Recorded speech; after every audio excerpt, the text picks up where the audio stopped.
नाज़रीन किराम, अस्सलाम वालेकुम वरहमत उल्लाहि वबरकातुहू।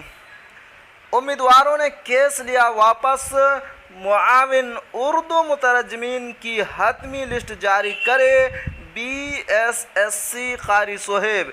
जी हाँ नाज़रीन, बहुत ही अहम खबर है मुआविन उर्दू मुतरजम के ताल्लुक़ से। तो पूरी खबर क्या है आपको शुरू से पढ़कर सुनाता हूँ। पटना राष्ट्रीय जनता दल के मेंबर कौंसिल कारी सोहेब ने कहा कि मुआविन उर्दू मुतरजमीन की तकर्रुरी के लिए काउंसलिंग 26 जुलाई 2022 को हुई थी।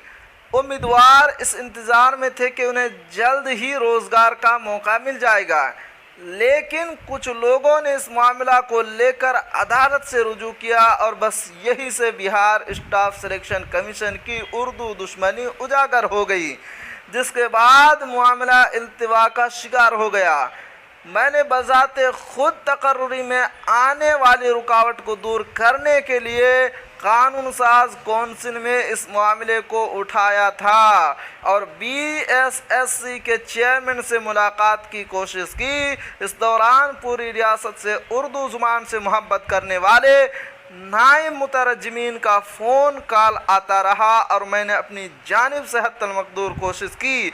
अब जबकि उम्मीदवारों ने उर्दू से मोहब्बत का इजहार करते हुए पटना हाई कोर्ट से केस वापस ले लिया और इस ज़िम्न में जज मधुरेश प्रसाद का फैसला भी आ चुका है, इसलिए अब मुआविन मुतरजमीन की तकर्रुरी में किसी भी तरह की कोई ताख़ीर बर्दाश्त नहीं की जाएगी। इस ज़िम्न में बिहार रियासती अक़लियती कमीशन और बिहार स्टाफ सिलेक्शन कमीशन के चेयरमैन को ख़त लिखा गया है कि जल्द अज जल्द उम्मीदवारों की फाइनल लिस्ट जारी कर राजभाषा उर्दू को दी जाए, ताकि सालों से इंतज़ार कर रहे उम्मीदवारों को इंसाफ मिल सके।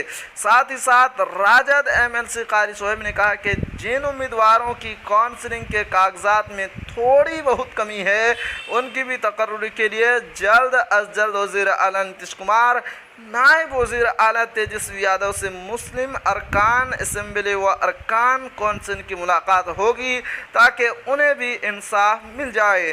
तो जी हाँ नाज़रीन, ये थी आज की बहुत ही अहम खबर।